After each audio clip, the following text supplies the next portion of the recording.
Russia-Ukraine War. On 20th February 2022, Russia and Ukraine broke into war. As the title suggests, we'll take a deeper dive into that.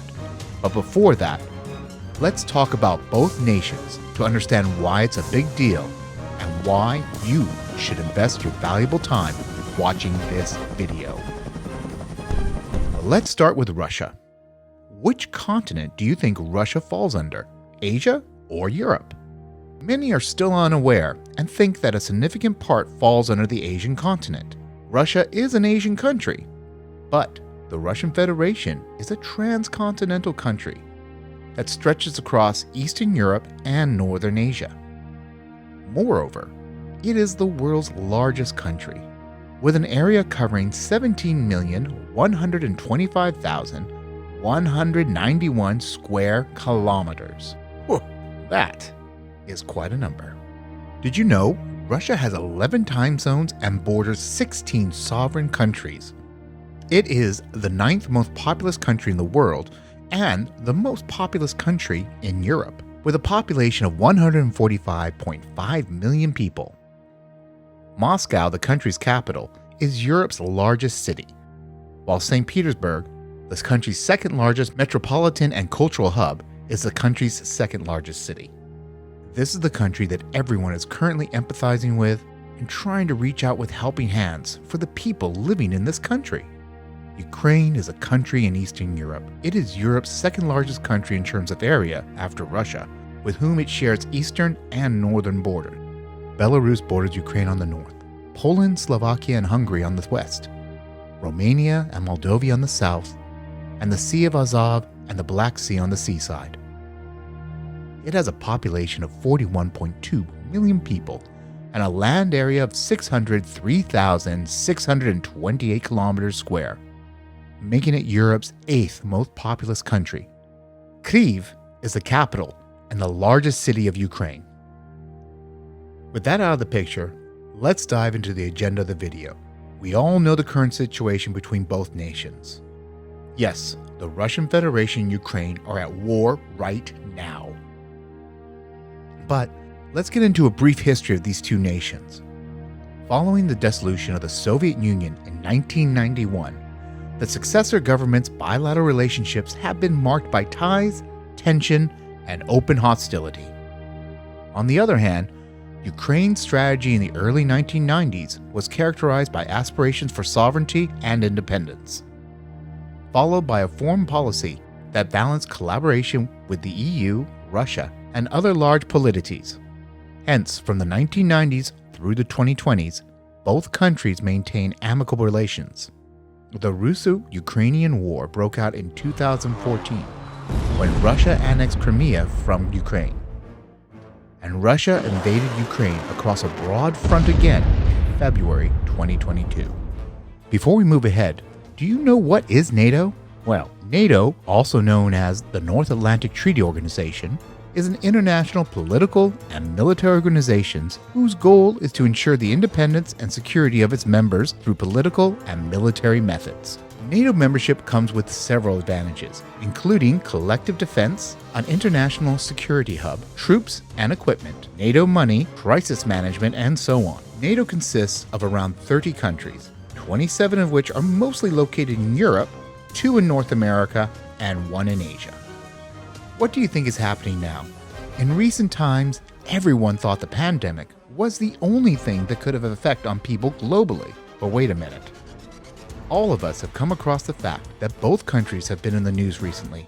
Russia has launched an attack on Ukraine, perhaps igniting a European war over Russia's demands for a stop to NATO's eastward expansion. While tensions between Russia and Ukraine, a former Soviet republic, had existed for some years, things began to spiral out of hand in early 2021. The Ukrainian president, Volodymyr Zelensky, pushed U.S. President Joe Biden to allow Ukraine to join NATO in January of last year. Well, it is believed that this infuriated Russia, which began sending troops near the Ukrainian border for training exercises in the spring of last year and reinforced their presence in the fall. What a subtle way to march ahead for war, right? Well, this is just the beginning. Yes, by December, it is believed that the US had stepped up its support for Russian forces on the ground. And President Joe Biden had threatened Russia with harsh punishment if it attacked Ukraine. Russia wanted a legislative guarantee from the West that NATO would not conduct military operations in Eastern Europe or Ukraine. According to Vladimir Putin, Ukraine is a puppet of the West and was never a real state in the first place.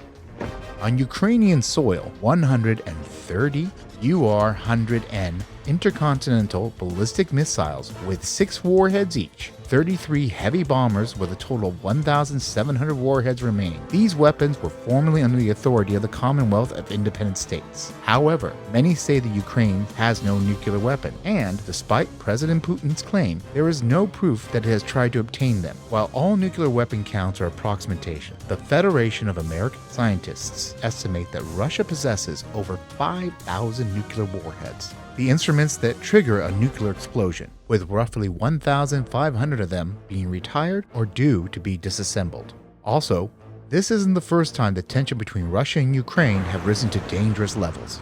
Russia invaded Ukraine in 2014 when pro-Russian separatists captured major swaths of eastern Ukraine and have been fighting Ukraine's army since then.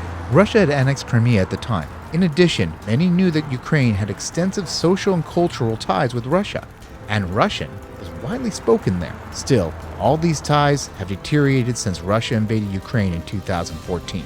More than 14,000 people have died due to the battles in the east. Russia and Ukraine signed the Minsk Peace Agreement to end the armed conflict in East Ukraine, including the Donbas region. However, as the violence continues, Russia has said that it will send peacekeepers to the region. According to the West, Moscow is using it as a cover to occupy sovereign land. But what has provoked Russia? Well, it asserts that the USA broke its promise and has accepted to include members after the 1990s to NATO, and this time around even Ukraine is set to join NATO. A rocket landed straight outside the municipal government's buildings, according to a live camera footage from Kharkiv. 5 persons were killed, and broadcasting was briefly halted after a strike on Kyiv's TV tower. Western countries decided to withdraw 7 Russian banks from SWIFT, the financial communication infrastructure that supports the global banking system, but left access for others, allowing energy supply payments to continue. The recent situation also highlighted the plight of citizens of Ukraine along with international students and migrant workers rushing to find shelters, while many are heading towards Poland for shelter. This new escalation of tension between Russia and Ukraine, which shares a border with the European Union, has ramifications for the European Union. That is why the European Union, the majority of which are NATO members, has joined the US in imposing sanctions on Russian firms. Emmanuel Macron, the French president, flew to Moscow a few weeks ago to meet with Russian President Vladimir Putin to de-escalate tensions. The world's largest democracy, India, also urged a diplomatic solution to the current conflict between Russia and Ukraine. The present scenario has been rapidly escalating rather than subsiding. Everyone is keenly following the ongoings between these two nations, as the war situation has an alarming effect on the global populace.